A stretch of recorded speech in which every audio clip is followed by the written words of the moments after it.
A kú déédé àsìkò yìí, kókó inú ìwé ìròyìn la mú wá fún yín láti inú àwọn ìwé ìròyìn ilẹ̀ Nàìjíríà. Orúkọ tèmi ni Ọmágbémisọ́lá Ọmọlọ́rọ̀mọdẹ̀.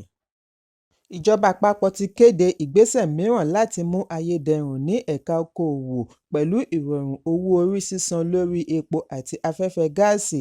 Bákan náà ni wọ́n kéde àwọn ohun èlò tó ṣe pàtàkì ní kíkó wọlé láti òkè òkun láì gba kọ́bọ̀ lórí wọn gẹ́gẹ́ bí value added tax. Àwọn nǹkan bíi diesel feed gas, liquefied petroleum gas, compressed natural gas, electric vehicles, liquefied natural gas infrastructure àti clean cooking equipment. Gbogbo rẹ̀ ni ìjọba ti dẹ́kun àti máa gba owó lórí wọn. Mínísítà fún ìṣúná àti ètò ọrọ̀ ajé Wálé Ẹdùn ni ó ṣe ìkéde yìí nínú àtẹ̀jáde àná tí adarí ìròyìn Mohammed Manga bu ọwọ́ lù. Níbẹ̀ ni wọ́n ti ní ìgbésẹ̀ yìí yóò mú ìdàgbàsókè bá ẹ̀ka epo àti afẹ́fẹ́ gáàsì àti àlékún ìdásílẹ̀ okòòwò láti ilẹ̀ òkèèrè. Òfin yìí wá pẹ̀lú èròǹgbà okòòwò tuntun láti iléeṣẹ́ epo ExxonMobil àti Seplat tí Ààrẹ Tinubu ní yóò gba ìbuwọ́lù láìpẹ́.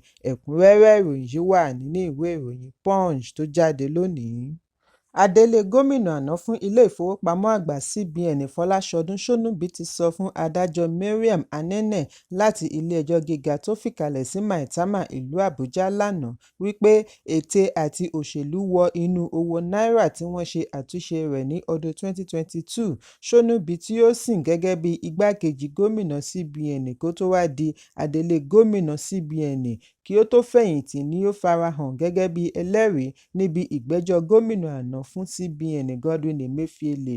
Ó ní àtúnṣe owó náírà tí CBN yọ̀ǹda lábẹ́ ìṣàkóso Emefiele yàtọ̀ sí èyí tí ààrẹ àná Muhammadu Buhari buwọ́ lù.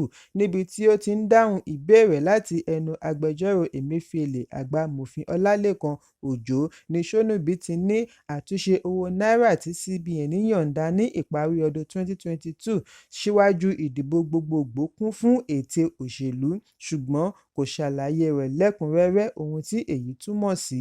Ṣónúbí fi kún un wípé òun kò ṣe alábàápàdé lẹ́tà kankan yálà láti ọ̀dọ̀ ìgbìmọ̀ àwọn gómìnà tàbí ìgbìmọ̀ CBN níbi tí wọ́n ti ń bu ẹnu àtẹ́ lu ìbuwọ́lù ààrẹ lórí àtúnṣe owó náírà.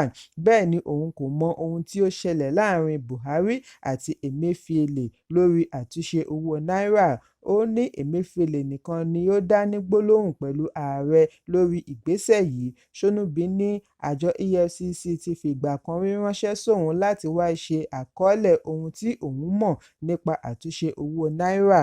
Ṣùgbọ́n EFCC kò fìgbà kankan pèsè ààyè láti fi ojúkojú pẹ̀lú Emefiele lórí ìwádìí wọn. Ṣónúbí tẹ̀síwájú wípé Emefiele ni ó dá nìkan kọ lẹ́tà tí ó fi ránṣẹ́ sí Buhari láì tẹ̀lé gbogbo ìlànà òfin iléeṣẹ́ CBN. Bẹ́ẹ̀ wọ́n ní ẹ̀ka tí ó yẹ kí ó ṣe àmójútó èyí nínú CBN. Lẹ́yìn èyí wọ́n á fi àbá ọ̀hún ránṣẹ́ sí ẹgbẹ́ àwọn gómìnà fún àyẹ̀wò kí wọ́n tó wá fi ránṣẹ́ sí ààrẹ. Lẹ́yìn tí ààrẹ bá bu ọwọ́ lù ú tán ni wọ́n á fi ránṣẹ́ sí ìgbìmọ̀ ẹ̀ka CBN kí àtúnṣe owó náírà tó wáyé.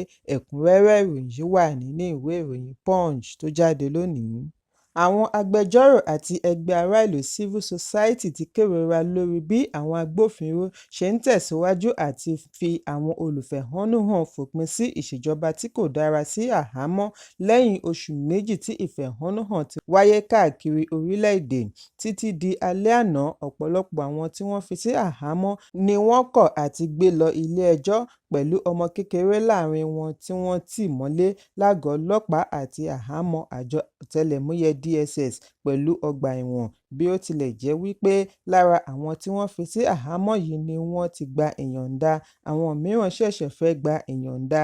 Ìwádìí jẹ́ kó di mímọ̀ wípé nínú àwọn 50 tí wọ́n fi sí àhámọ́ ní ìpínlẹ̀ Nasarawa, 10 nínú wọn ti gba ìyọ̀ǹda, 40 tí wọ́n jẹ́ àgbàlagbà ni wọ́n ti pè sí ilé-ẹjọ́ gẹ́gẹ́ bí agbẹnusọ ọlọ́pàá DSP ṣe ṣàlàyé.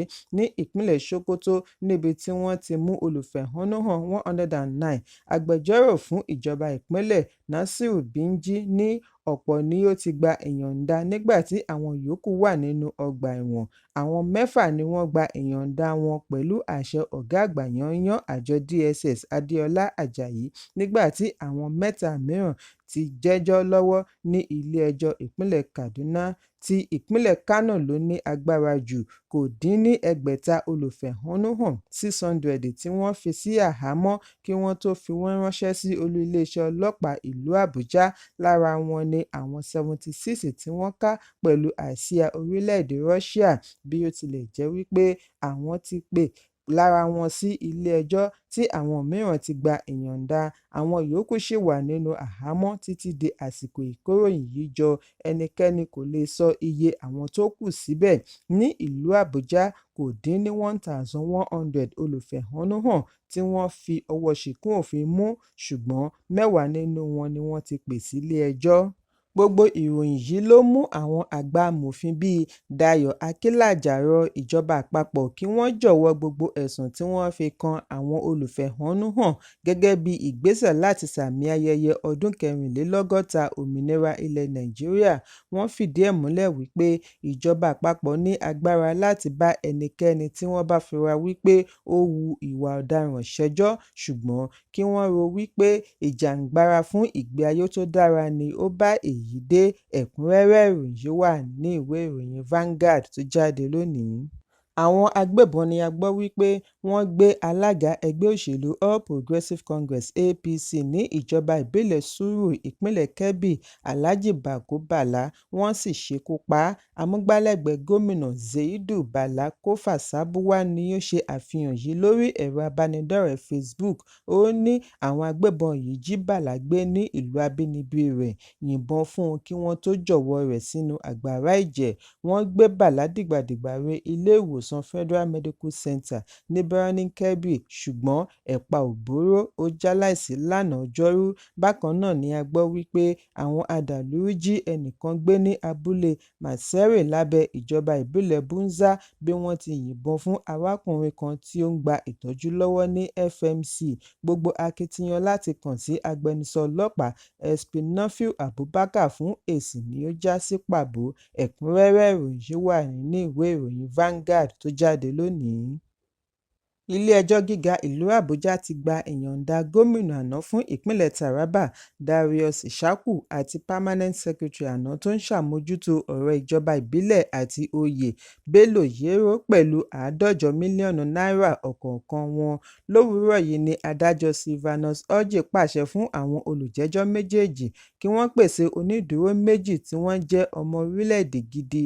Ọ̀kan gbọ́dọ̀ jẹ́ adarí lẹ́nu iṣẹ́ ìjọba, èkejì gbọ́dọ̀ jẹ́ ẹni tó fi ìlú Àbújá ṣebùgbé.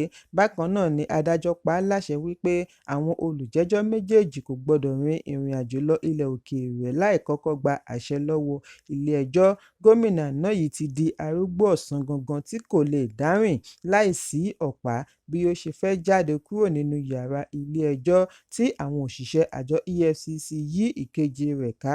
30 oṣù kẹsàn-án ni àjọ EFCC pé àwọn wọ̀nyí sílé-ẹjọ́ lórí ẹ̀sùn oníkókó 15 tí ó dá lórí ìwà ọ̀daràn, ìlẹ̀dí àpòpọ̀, ìdarí owó ìlú sí ibòmíràn tí iye rẹ̀ tó bílíọ̀nù 27 náírà. Ẹ̀kúnrẹ́rẹ́ ìròyìn yìí wà nínú ìwé ìròyìn The Nation tó jáde lónìí.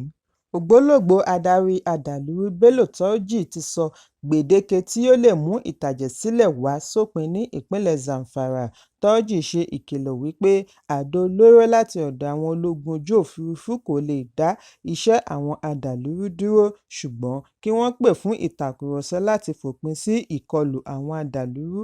Nínú àfihàn fídíò tí ó ṣẹ̀ṣẹ̀ gbé jáde ni olórí adàlúrú yìí ti sọ wípé fàákájà láàrin gómìnà Lawal Dauda àti mínísítà agbèfọ́ba Bello Matawalle kò lè tán ìṣòro. Ó ní ìwà adàlúrú ti wá láti ìgbà ìṣèjọba gómìnà Ahmed Yerima. Turji ṣàlàyé wípé nígbà ìṣèjọba Yerima ni ìjọba ta gbogbo ilẹ̀ tí wọ́n fi ń kó ẹran jẹ, tí wọ́n bu ọwọ́ lu pípa àwọn Fúlàní. Nígbà tí Mahmood Shinkafi dé, ó gbìyànjú àti tán ìṣòro adàlúrú. Abdulazeez Yari náà dé, ó ró àwọn fìjìláńtẹ́ lágbára. Síbẹ̀, kọ́ ni gbogbo rẹ̀ já sí. Ìdí nìyí tí àwọn fi ń pe àwọn aláṣẹ kí wọ́n wá fi ọwọ́ sowọ́pọ̀ pẹ̀lú wọn kí àlàáfíà lè jọba, kí ìtàjẹ̀sílẹ̀ lè wá sópin ní ìpínlẹ̀ Zamfara. Turji ní ìbọn àti àdó olóró kò lè tán ìṣòro nítorí ẹṣin òkọkú ni àwọn jẹ́. Ẹ̀kúnrẹ́rẹ́ ìròyìn yìí wà nínú ìwé ìròyìn Daily Post tó jáde lónìí. Ìlúmọ̀ọ́ká olórin ilẹ̀ Nàìjíríà Habeeb Òkìkíọlá tí gbogbo ènìyàn mọ̀ sí Portable ti ṣe ẹ̀sùn wípé Wizkid àti Davido ń mọ̀ọ́mọ̀ lo ìjà àárín wọn fi dá àríyànjiyàn sílẹ̀ kí wọ́n lè túbọ̀ mọ̀ wọ́n sí i ní ẹ̀ka orin. Síwájú àkókò yìí ni àwọn olólùfẹ́ Davido ti ń bu ẹnu àtẹ́ lu Wizkid lórí fàákájà tó wáyé láàrin àwọn méjèèjì. Portable wá rọ àwọn méjèèjì kí wọ́n gbájúmọ́ iṣẹ́ eré wọn yálà tí wọ́n fi ń yẹ̀yẹ́ ara wọn káàkiri ìgboro. Ẹ jẹ́ n kà bí Portable ṣe kọ ọ́. "Don't use your brother to shine, shine yourself. Una songs no dey market again. Na fight una dey use do promotion. Let's forget fake promotion. I get hit songs. Portable is bigger than them. Who is big. Me, I no dey for Davido. Me, I no dey for Wizkid. I dey for myself. That's why I dey for those who dey for me." Ẹ̀kúnrẹ́rẹ́ ìròyìn yìí wà nínú ìwé ìròyìn The Nation tó jáde lónìí. Kókó inú ìwé ìròyìn tòní kò ní jù báyìí lọ. Ẹ pàdé mi ní ìrọ̀lẹ́ fún àkọ́tún ìròyìn. Kí a tó lọ, ẹ má ṣaláì fi àkíyèsí yín ránṣẹ́ kí ẹ sì bá wa subscribe sójú náà wa lórí YouTube kí kókó inú ìwé ìròyìn lè máa tẹ̀ yín lọ́wọ́ ní kíákíá.